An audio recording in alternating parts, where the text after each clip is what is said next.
오늘 봉독해 드린 말씀 가지고 비로소 가르치신 십자가, 이런 제목으로 함께 은혜 나누기를 원합니다. 오늘 본문에 우리 인생에서 가장 중요한 질문이 하나 등장합니다. 왜냐하면 이 질문에 따라서 영원한 우리의 운명이 결정되기 때문입니다. 너는 나를 누구라 하느냐?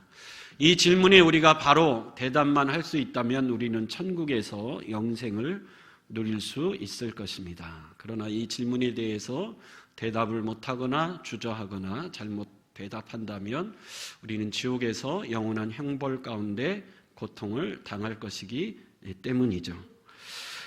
이 질문이 중요하다고 해서 이 질문에 대한 대답이 어렵거나 또 복잡하지 않습니다. 누구나 가장 쉽고 가장 간단하고 분명하게 대답할 수 있는 질문이 이 질문이죠. 성경을 하나님의 말씀으로 믿고 그대로 받아들이는 사람이라면 언제라도 이 질문에 대해서 너무 쉽게 그리고 가장 빠르게 고백하며 대답할 수 있습니다. 오늘 본문인 마가복음만 봐도 그 시작인 1장 1절에 예수님이 누구이신가를 분명히 밝히며 시작하고 있죠. 하나님의 아들 예수 그리스도의 복음의 시작이라. 이 마가복음을 기록한 목적이 마가복음을 읽는 모든 독자들, 모든 사람들로 하여금 예수는 그리스도이시며 하나님의 아들 되심을 믿게 하려고 이 마가복음을 기록했다라는 거죠. 다른 모든 성경도 마찬가지의 목적을 가지고 있습니다. 요한복음을 기록한 목적을 요한복음 20장 31절에 이렇게 기록하고 있죠. 우리 같이 한번 읽어보겠습니다. 시작. 오직 이것을 기록함은 너희로 예수께서 하나님의 아들 그리스도이심을 믿게 하려 하며 또 너희로 믿고 그 이름을 입어 생명을 얻게 하려 함이니라. 성경 66권 모든 성경의 목적은 예수 그리스도가 그리스도이시며 하나님의 아들 되심을 믿어 우리로 하여금 생명을, 영생을 얻게 하려고 성경이 기록되었다. 그래서 여러분, 성경을 믿고 성경을 그대로 받아들인다면 누구나 이 질문에 대해서 너무 쉽고 간단하고 명료하게 대답하며 고백할 수 있습니다. 오늘 본문은 모든 제자를 대신해서, 아니 이 땅에 사는 모든 성도를 대신해서 베드로가 대답을 하죠. 주는 그리스도이시니이다. 마가복음에는 간단하게 기록되어 있지만 마태복음에는 좀 더 자세히 표현되어 있습니다. 우리 마태복음 16장 16절 같이 한번 읽어보겠습니다. 시작. 시몬 베드로가 대답하여 이르되 주는 그리스도시요 살아계신 하나님의 아들이시니이다. 여러분, 우리 예수님은 그리스도 메시아 구원자이시며 살아계신 하나님의 아들 되시는 줄 믿습니다. 누구든지 이 고백을 분명하고 명확하게 고백하면 영생을 누릴 것이지만 이 고백을 주저하며 고백하지 못한다면 영원한 멸망을 당할 것입니다. 우리 기독교는 이 분명한 신앙의 고백 위에 세워진 종교라고 할 수 있습니다. 기독교의 역사 가운데 수많은 사람들이 순교의 피를 흘렸는데 왜 흘렸는가? 이 고백을 고백하며 이 고백을 끝까지 지키기 위하여 순교의 피를 흘렸다. 그렇게 이야기할 수 있습니다. 대표적으로 초대교회 교부 중에 하나인 서문학교회의 교부였던 폴리갑이라는 분이 있습니다. 20대의 젊은 나이에 사도 요한의 제자가 되어 사도 요한의 가르침을 받았고 서문학교회 감독, 오늘날로 말하면 담임 목사로 부임을 받아 86세 순교하기까지 서문학교회 감독으로 열심히 목회를 했던 분입니다. 그런데 이 서머나라고 하는 도시는 로마의 황제를 숭배하는 도시인데 로마 황제에게 절하라, 황제를 신으로 섬겨라. 폴리갑은 결코 그럴 수 없었죠. 그래서 로마 총독이 이 폴리갑을 붙잡아 기둥에 묶어놓고 화형, 불에 태워 죽이려고 합니다. 근데 총독이 가만히 보니까 86세, 너무 나이가 많은 노인의 나이죠. 불쌍히 여기는 마음이 들었습니다. 그래서 나무에 묶어놓고 화형을 시키기 이전에 마지막 기회를 줍니다. 폴리갑, 그대는 왜 황제 가이사에게 절하지 않는가? 왜 그렇게 고집스럽게 고집을 피우는가? 이제부터 예수를 믿는 신앙을 버리겠다고 한마디만 하면 살려주겠다. 그렇게 이야기를 합니다. 그때 폴리갑이 로마의 총독에게 한 유명한 말이 있죠. 내 나이 86세라 86년 동안 예수를 섬겨왔고 예수님은 한 번도 나를 86년 동안 버리거나 부당하게 대우한 적이 없는데 내가 어떻게 예수를 모른다고 부인할 수 있겠는가? 나는 결코 예수를 부인할 수 없노라. 총독 당신도 이 예수를 믿고 구원받기를 원하노라. 그렇게 말을 남기고 화형을 당해 순교를 했습니다. 교회는 이러한 굳건한 신앙의 고백 위에 세워진 것이고 예수님을 나의 주님, 나의 구주로 고백하는 사람들이 모이는 곳이 교회이고 또 그 고백을 끝까지 지켜냈던 사람들이 바로 그리스도인들이라 그렇게 이야기할 수 있습니다. 여러분 아무리 교회를 오래 다니고 교회에서 봉사를 많이 한다고 할지라도 이 고백이 없으면 그는 그리스도인이 아니죠. 단지 교회를 왔다 갔다 하는 교인에 불과할 뿐입니다. 그래서 여기에 모인 저와 여러분들 누가 물어볼지라도 어느 곳에든지 당당하게 또 명료하게 예수 그리스도는 나의 구주이시며 하나님의 아들이시다 고백할 수 있는 저와 여러분 될 수 있길 간절히 축원합니다. 근데 오늘 본문에 문제가 하나 등장합니다. 베드로가 이 너무 멋진 신앙을 고백해놓고 바로 책망을 받습니다. 책망도 예수님이 하신 책망 중에 가장 센 책망을 받죠. 사탄아 내 뒤로 물러가라. 여러분 어떻게 베드로가 이렇게 너무 멋진 너무 명료한 정확한 가장 좋은 예수님에게 가장 좋은 칭찬을 받는 대답을 해놓고 어떻게 바로 예수님에게 심한 책망을 받았을까요? 성경이 말하고 싶은 것은 이 베드로가 사실은 누구라는 거죠? 저와 여러분들이라는 겁니다. 우리도 여러분 당당하게 고백을 합니다. 나는 예수를 믿습니다. 내가 믿는 예수는 내 죄 때문에 십자가에 못 박혀 죽으사 나를 구원하러 오신 구원자이시며 그분은 살아계신 하나님의 아들 되십니다. 이렇게 당당하게 너무 멋지게 우리도 고백을 합니다. 근데 예수님이 그 고백을 듣고 너무 기분이 좋으시죠. 고맙다. 나를 그렇게 믿어줘서. 그럼 이제 십자가를 져도 되겠구나. 그러면 베드로처럼 우리도 똑같은 대답을 합니다. 주여 그리 마옵소서. 왜 굳이 십자가를 지려고 하십니까? 이렇게 하는 사람들이 사실은 베드로뿐만 아니라 이 시대를 살아가는 저와 여러분들이 그렇다라는 거예요. 그래서 오늘 말씀을 통해서 저와 여러분들의 신앙을 한번 잘 점검해 볼 수 있는 복된 시간 될 수 있길 간절히 축원합니다.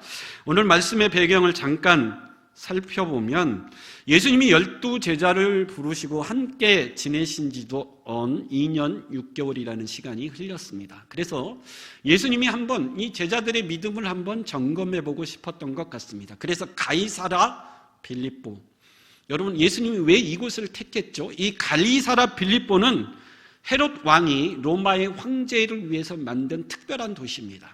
그러니까 거기는 로마를 황제를 우상으로 섬기는 거대한 신전이 당연히 있었겠죠. 그래서 로마 황제를 우상으로 섬기는 그 웅장하고 거대한 신전 앞에서 예수님이 제자들에게 물으신 겁니다. 너희는 나를 누구라고 생각하느냐? 주는 그리스도라.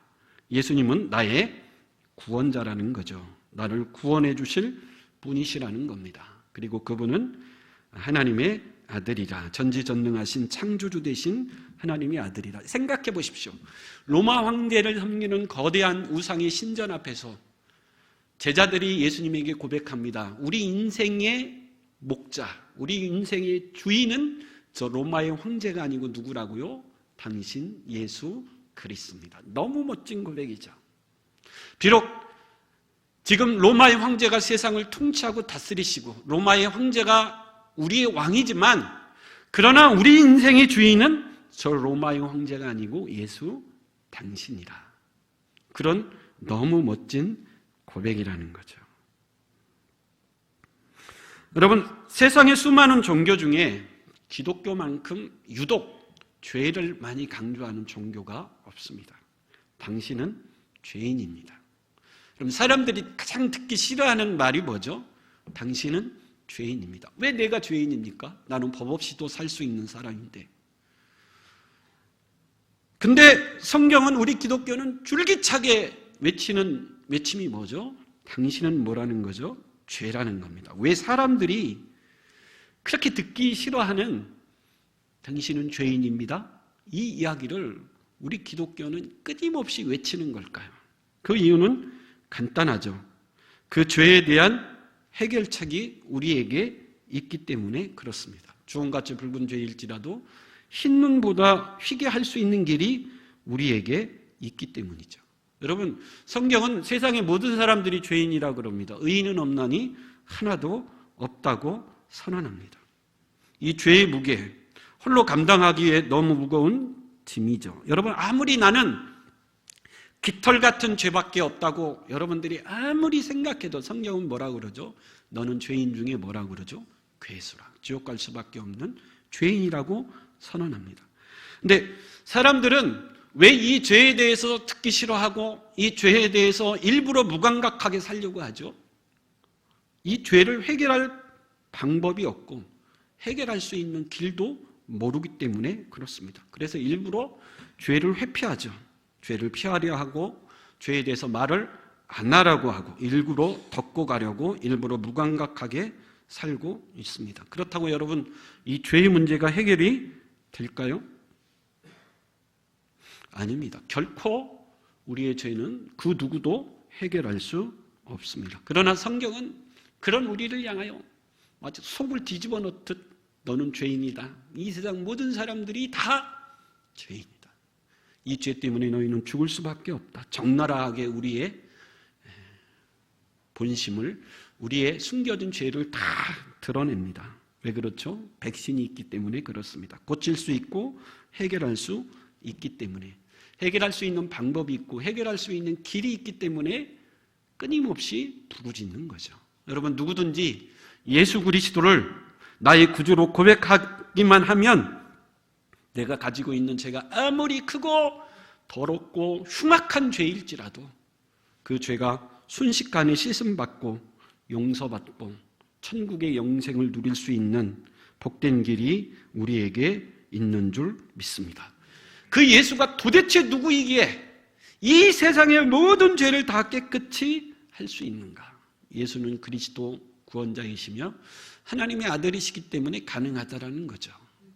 예수님은 죄가 없으시고 정결하고 순결한 분이실 뿐만 아니라 세상을 창조하신 전지전능하신 능치 못함이 없는 분이 우리 예수님이기 때문인 줄 믿습니다. 그래서 누구든지 이 예수 그리스도를 그리스도라, 나의 구원자라, 또한 하나님의 살아계신 아들이라 그렇게 고백하기만 하면 누구든지 구원을 받습니다. 근데 사실은 여기까지는 좋아요. 좋죠. 은혜롭고 누구든지 설득이 될 수 있는 말씀이고 고개를 끄덕일 수 있는 말씀입니다. 제자들도 그랬어요. 12 제자들도 예수님 앞에 주는 그리스도시요 살아계신 하나님의 아들이다. 여기까지는 별 문제가 없습니다. 근데 뭐가 문제죠? 그것을 이루는 방법이 예수님이 뭐라고 이야기해 주시죠? 십자가라. 그것을 이루는 방법이 십자가라. 그 방법이 십자가라는 데에 제자들의 마음이 불편한 겁니다. 오늘 저와 여러분들의 마음도 똑같이 불편한 거죠. 여러분, 성경에 얼마나 좋은 말씀들이 많이 나옵니까? 마태복음 13장에 씨를 하나 심으면 30배, 60배, 100배의 결실을 거둘 수 있다. 얼마나 좋고 은혜로운 말씀입니까? 우리나라 한월산 기도원을 세운 이천성 목사님이 계시죠. 원래 6.25 상위 군인이고 상위 군인들을 모아서 건달, 두목을 했던 사람이에요. 근데 어느 날 한강변에서 부흥회를 한다는 소식을 듣고 그 부흥회를 방해하려고 상위 군인 건달들을 데리고 갔는데 그 강사 목사님이 귀에 솔깃한 얘기를 합니다. 여러분, 하나를 심으면 몇 배로 받을 수 있다고요? 100배로 받을 수 있다. 해필 그 목사님이 그 본문을 가지고 설교를 하는데 이 이천성 목사님이 그 이야기를 가만히 듣는데 너무 이보다도 수지 맞는 얘기가 없어요. 하나를 드리면 100배로 받을 수 있다. 세상에 이보다도 수지 맞는 일이 어디에 있는가. 그래서 그 말씀에 마음이 변화되어서 이천성 목사님이 예수를 믿게 되고 또 유명한 우리나라의 봉사 목사님이 됐습니다. 누구나 좋죠. 하나를 드리고 하나를 심으면 하나님이 100배로 주신다. 얼마나 좋습니까? 근데 문제는 뭐죠? 그것을 이루는 방법이 십자가라는 데에 갈등이 있는 겁니다. 여러분 마태복음 4장에 보면 사단이 예수님을 시험합니다. 사탄도 예수님은 그리스도시요 하나님의 아들 되심을 인정합니다. 근데 그것을 이루는 방법이 사탄은 뭐라고 제시하죠? 돌이 떡이 되게 한번 해봐라. 네가 성전 꼭대기에서 한번 뛰어 내려봐라. 네가 하나님의 아들이거든. 성전 꼭대기에서 뛰어내리면 그가 너의 아버지가 너를 천사들을 동원하여 천사의 손으로 너를 받들어 돌에 부딪히지 않게 하리라. 무슨 얘기입니까? 돌이 떡이 되게 하고 성전 꼭대기에 뛰어내리는데 머리털 하나 상하지 않으면 사람들이 얼마나 너를 영광하며 따르겠느냐. 그 방법으로 가라는 거예요. 굳이 십자가라는 비참한 방법으로 하지 말고 돌이 떡이 되게 해서 배고픈 사람들을 배부리 먹이고 성전에서 뛰어내리는 기적을 보여주고 나한테 절 한 번만 하면 이 천하만국 다 너한테 줄 테니까 굳이 십자가라는 비참한 방법으로 하지 말고 이 방법으로 하라는 거예요. 성경을 이걸 뭐라고 그러죠? 유혹이라 합니다. 유혹은 넘어뜨리고 망하기 위한 시험이죠. 그래서 사단의 교묘한 시험이라고 할 수 있습니다. 오늘 본문도 마찬가지죠. 베드로가 너무 기가 막힌 고백을 합니다. 예수님이 칭찬하실 정도죠. 그래서 제자들이 이런 믿음의 고백을 할 정도가 되니까 그동안 예수님이 마음속에 담아두었던 하고 싶었지만 하지 못했던 말씀, 그래서 오늘 31절에 보면 비로소 가르치시되, 예수님이 비로소 하신 말씀이라는 거예요. 제자들의 입술을 통해서 이 정도 신앙의 고백을 했으면 이제는 이 말을 해도 되겠다. 비로소 가르치시고 해주신 말씀이에요. 그게 뭐죠? 십자가의 길, 십자가의 방법, 그것을 이야기해 주신 겁니다. 그러다 베드로가 굳기 말리죠. 왜죠? 예수님, 하필 세상에 많고 많은 방법 중에, 세상에 많은 길 중에 왜 하필 십자가입니까? 왜 그 방법으로 하시렵니까? 하지 마십시오. 굳고 말립니다. 그때 예수님이 뭐라고 책망하시죠? 사탄아, 내 뒤로 물러가라. 예수님이 광야에서 사단에게 시험 받으셨던 시험과 똑같다라는 거죠. 오늘날 우리도 마찬가지입니다. 사탄은 속삭이죠. 내가 참된 그리스도인이고 참된 교회라면 수많은 사람들에게 인정받고 수많은 사람들에게 영광을 받는 길로 가라는 거예요. 근데 예수님은 우리에게 뭐라고 그러죠? 내가 참된 그리스도인이고 참된 교회라면 어느 길로 가라는 거죠? 십자가의 길로 가라는 거예요. 여러분, 많은 사람들이 신앙상의 갈등을 느끼는 부분이 바로 이 부분입니다. 많은 사람들이 돌아서는 계기도 바로 이 부분에서 돌아서죠. 우리 고린도전서 1장 22절에서 24절 한번 읽어볼게요. 같이 읽어봅니다. 시작. 유대인은 표적을 구하고 헬라인은 지혜를 찾으나 우리는 십자가에 못 박힌 그리스도를 전하니 유대인에게는 꺼리끼는 것이요 이방인에게는 미련한 것이로되 오직 부르심을 받은 자들에게는 유대인이나 헬라인이나 그리스도는 하나님의 능력이요 하나님의 지혜니라. 예수님 당시에 로마인들의 자랑이 있었어요. 로마인들은 뭘 자랑하죠? 자신들의 군사와 정치를 자랑합니다. 왜요? 자신들의 정치와 군사력을 가지고 세상을 정복했으니까 자랑할 만하죠. 헬라인들은 자신들의 문화 지혜를 자랑했습니다. 세계적인 철학자죠. 소크라테스, 플라톤을 대표하는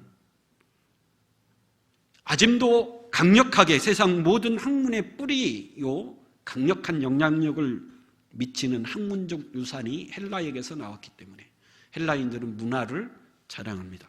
유대인들은 자신들의 종교를 자랑하죠. 우리는 아브라함의 후손이요 하나님의 택한 백성이라. 우리 조상이 애굽에서 종살이할 때 이사야 출애굽기 6장 6절에 보면 하나님께서 편팔과 큰 기적으로 우리 민족을 구원해 내셨다. 하나님이 큰 기적과 능력으로 선민 삼은 백성이 바로 우리라는 자부심, 자랑이 있었습니다.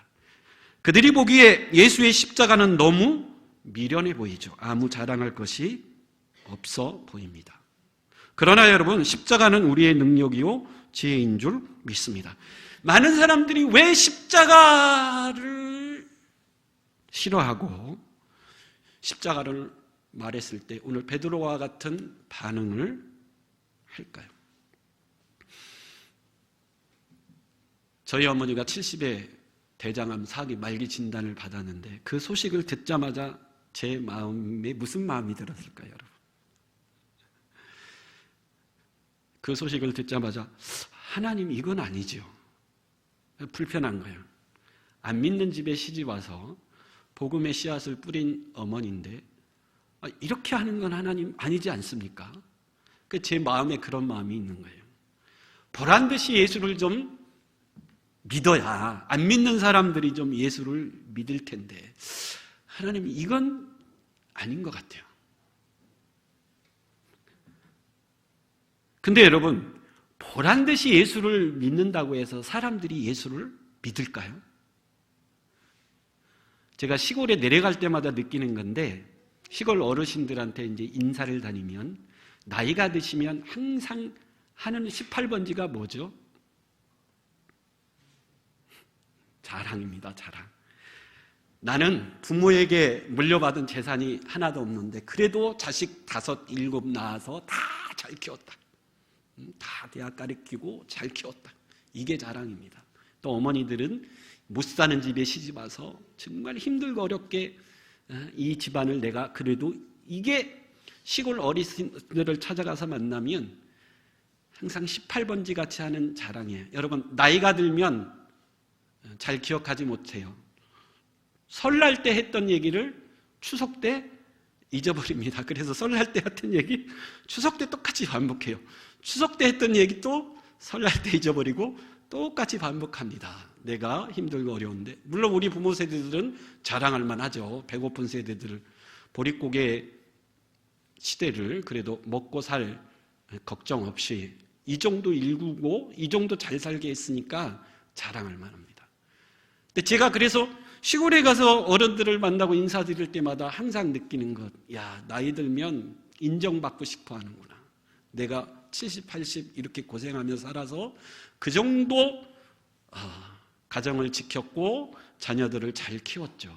뭐 독립운동을 하고 이게 아니고 가정을 지켰고 아이를 낳아서 잘 키운 것, 이것을 인정받고 싶어하는 굉장한 욕구들이 있구나. 그래서 거의 예외 없이 모든 어르신들이 하여튼 인사하러 갈 때마다 그 얘기를 합니다. 그런데 여러분, 사람은 누구나 자랑하고 싶어해요. 그래서 여러분, 내가 예수 믿고 잘 돼서 보란듯이 여러분들을 내세우고 예수를 믿으라 그러면 세상 사람들이 뭐라고 그럴 것 같아요?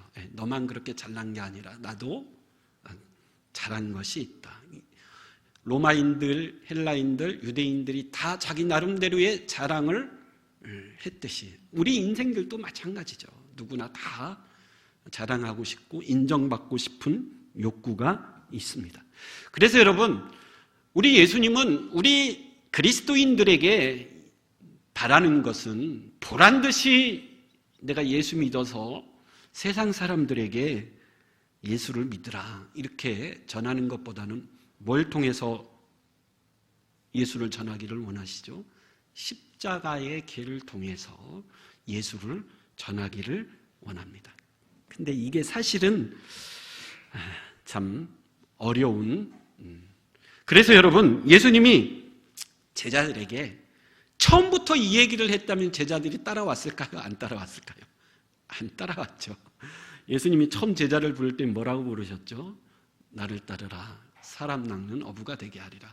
이 말은 당시 제자들이 어떻게 이해했죠? 아, 예수님이 왕이 되시는구나. 왕이 되시면 우리가 뭐 할 수 있겠다? 한 자리 할 수 있겠다. 최소 우리는 장관 정도는 할 수 있겠다. 이 마음을 가지고 예수님을 따랐죠. 근데 2년 6개월이 됐습니다. 예수님에게서 많은 말씀을 들었고 예수님과 함께 하면서 그들에게 믿음이 심겨졌고 그들의 입을 통해서 주는 그리스도시요 살아계신 하나님의 아들이라 이 고백이 나올 정도로 믿음이 성숙해졌으니 드디어 예수님이 가장 하고 싶은 말을 해주신 거죠. 내가 가야 할 길은 무슨 길이라는 거죠? 십자가의 길이고 너희들이 가야 할 길도 무슨 길이라는 거죠? 십자가의 길. 베드로는 싫은 거죠. 왜 하필 십자가의 길입니까? 막고 서는 거죠. 예수님이 책망하십니다. 사탄아, 내 뒤로 물러가라. 그러면서 우리 34절 말씀을 하신 거죠. 34절 우리 같이 한번 읽어보겠습니다. 시작. 무리와 제자들을 불러 이르시되 누구든지 나를 따라오려거든 자기를 부인하고 자기 십자가를 지고 나를 따를 것이니라. 누구든지 주는 그리스도시요 살아계신 하나님의 아들이라고 고백하는 사람은 누구든지 뭘 지라는 거죠? 십자가를 지고 나를 부인하고 십자가를 지고 나를 따르라는. 그래서 예수를 따른다라는 것은 나를 부인하는 겁니다. 나를. 당시 바리새인과 서기관들은 자기들을 의롭게 여겼어요. 그래서 항상 하는 말이 뭐죠? 나는 저 세리와 같지 않다라는 거죠. 그래서 그들은 믿음을 가질 수 없었고 예수님이 필요 없었던 거죠. 예수님은 그들을 위해서 해주실 것이 아무것도 없었던 겁니다. 여러분, 사도 바울도 본식 그랬죠. 사도 바울도 얼마나 자랑거리가 많았습니까? 우리가 잘 아는 빌립보서 3장 4절 8절 한번 읽어볼까요? 시작. 그러나 나도 육체를 신뢰할 만하며 만일 누구든지 다른 이가 육체를 신뢰할 것이 있는 줄로 생각하면 나는 더욱 그러하리니 나는 8일 만에 할례를 받고 이스라엘 족속이요 베냐민 지파요 히브리인 중에 히브리인이요 율법으로는 바리새인이요 열심으로는 교회를 핍박케 하고 율법의 의로는 흠이 없는 자라. 그러나 무엇이든지 내게 유익하던 것을 내가 그리스도를 위하여 다 해로 여길 뿐더러 또한 모든 것을 해로 여김은 내가 주 그리스도 예수를 아는 지식이 가장 고상하기 때문이라. 내가 그를 위하여 모든 것을 잃어버리고 배설물로 여김은 그리스도를 얻고. 아멘. 예, 이 말을 왜 하냐면 하도 사람들이 자랑을 해대니까 바울이 듣기 싫고 참았다 한마디 한 거죠. 자랑이라면 나도 빠질 게 없다라는 거죠. 여러분, 사도 바울의 스펙이 얼마나 화려했습니까? 근데 사도 바울이 예수를 만나게 되자 자신을 부인하는 거죠. 자신이 가지고 있던 모든 것을 다 해로 여길 뿐더러 배설물로 여겼습니다. 그랬더니 내가 죄인 중에 괴수라는 깨달음이 오죠. 그리고 결국 나의 나된 것은 다 누구의 은혜라 그러죠? 하나님의 은혜라는 놀라운 고백을 하게 됩니다. 여러분, 나의 나된 것은 다 하나님의 은혜라는 그 믿음의 종착점으로 가기 위해서 그 출발점이 뭐죠? 나를 부인하는 겁니다. 그래야만이 예수 그리스도의 십자가를 담아낼 수가 있는 거죠. 나를 부인하지 못하면 헬라인이나 유대인처럼 예수의 십자가는 거추장스러운 걸림돌이 될 뿐입니다. 여러분, 나를 부인하고 예수님이 지셨던 그 십자가를 지고 누구를 따르는 거죠? 예수를 따라가는. 따르다라는 것은 현재 진행형입니다. 계속 끝까지 따라가는 거예요. 중간에 멈추거나 중간에 포기하는 것이 아니라 예수님이 지셨던 십자가를 지고 끝까지 예수를 뭐 하는 거죠? 따라가는. 그러다 보면 어느 순간 우리는 천국에 가 있게 될 줄 믿습니다. 근데 제자들은 이게 싫은 거예요. 제자들은 영광 중에 많은 사람들이 열광을 받으며 그 길을 가고 싶은 거죠. 여러분, 오늘 우리에게도 그런 유혹이 있습니다. 내가 예수를 믿어 믿음의 대장부가 되어 좀 보란듯이 많은 사람들이 나를 보고 열광하면서 그렇게 믿음의 길을 걸어가고 싶은 거죠. 그래서 예수님이 십자가를 이야기하면 오늘 베드로와 같은 마음이 있습니다. 왜 하필 예수님 세상의 그 많은 길 중에 십자가입니까? 여러분, 제자들이 십자가라는 말을 들었을 때는 엄청난 충격이죠. 왜 그렇죠? 그때 십자가는 가장 흉악한 죄인을 죽이는 가장 고통스럽고 수치스럽고 비참한 사형 방법이 십자가입니다. 자기가 못 박힐 십자가 사형틀을 메고 십자가 사형장까지 걸어가야 돼요. 로마 군인들이 채찍을 때리고 수많은 사람들이 돌을 던지며 조롱하는 그 길을 죽음의 자리까지 걸어가야 되고 결국 내가 지고 갔던 그 십자가에 못 박혀 벌겨 벗은 채로 수치스럽게 긴 고통의 가장 큰 고통의 시간을 겪으면서 결국 죽는 방법이 십자가입니다. 그래서 예수님이 십자가라는 말을 했을 때 제자들은 충격이었죠. 싫은 겁니다. 그러나 여러분, 오늘 예수님이 우리에게 요구하는 가장 성숙한 요구는 우리의 믿음이 성숙해졌을 때 결국 우리 주님께서 우리에게 요구하시는 것은 십자가인 줄 믿습니다. 로마서 8장 18절 현재에 권하는 장차 우리에게 나타날 영광과 비교할 수 없도다. 여러분, 왜 그럼에도 불구하고 수많은 믿음의 사람들이 예수님이 가진 그 십자가의 길을 수치스럽고 고통스러운 길이지만 묵묵히 걸어갔죠? 장차 우리에게 나타날 영광과 비교할 수 없는 아픔이요 또 수치에 불과하기 때문인 줄 믿습니다. 마태복음 13장에 밭에 감추인 보화, 우리 한번 말씀을 생각했죠. 밭에 감추인 보화를 발견했습니다. 이 사람은 자기의 모든 소유를 팔아 그 밭을 뭐하죠? 사는 거죠. 왜? 그 보화가 너무 귀한 것이기 때문에. 여러분, 우리는 예수 그리스도를 발견했습니다. 주는 그리스도시고 살아계신 하나님의 아들이심을 깨닫고 고백했습니다. 그러면 우리의 모든 인생을 걸고 그 주님을 따라가야 될 줄 믿습니다. 근데 주님이 우리에게 요구하는 것이 십자가입니다. 여러분, 사실 쉽지 않은 거죠.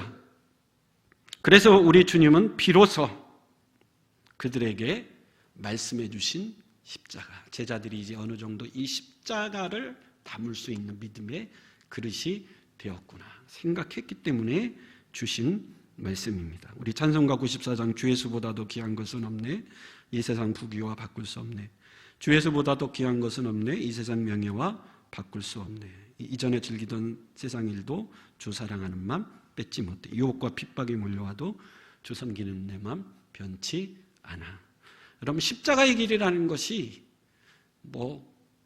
크게 생각할 필요 없습니다. 여러분, 주의를 지키기 위해서 여러분 얼마나 많은 유혹과 싸워 주의를 여러분 지켜내야 됩니까? 얼마나 세상에 많은 유혹들이 우리를 유혹하고 있습니까? 그럼에도 불구하고 순교하는 마음으로 그 주의를 끝까지 지키는 것이 십자가를 지는 거죠. 여러분, 내가 눈 한 번만 딱 감으면 많은 돈을 벌 수 있어요. 근데 나는 예수님의 제자이기 때문에 거룩하고 경건하게 살아야 하기 때문에 내가 비록 가난하게 살지라도 나는 그렇게 살 수 없다. 그게 바로 우리가 지는 십자가인 줄 믿습니다.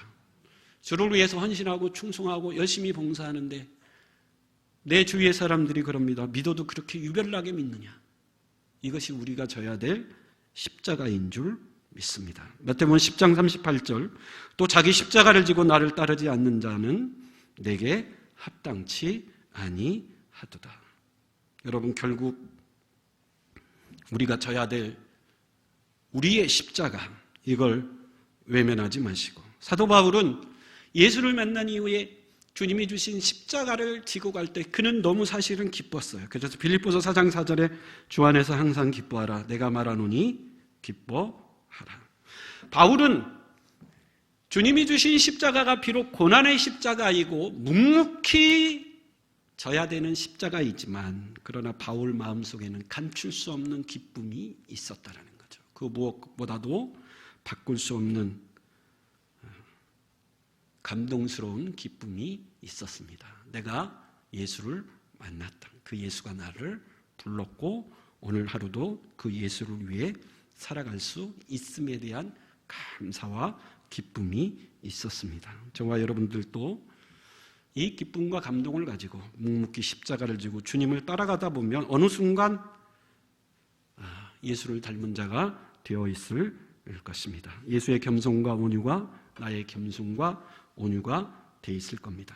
그때가 되면 우리는 예수의 향기를 바라는 자가 되며 예수의 편지가 되어 있을 것이고 예수의 복음의 대사가 되어 있을 것이고 예수의 충성스러운 증인이 되어 있을 것인 줄 믿습니다. 이게 주님이 원하시는 참 제자요 참 성도인 줄 믿습니다. 그래서 날마다 여러분 우리 입술로만 예수를 고백하는 것이 아니라 주님의 십자가를 나도 지고 묵묵히 주님이 가신 그 길을 걸어갈 수 있는 주의 참 제자가 될 수 있길 간절히 축원합니다. 아멘. 기도하겠습니다.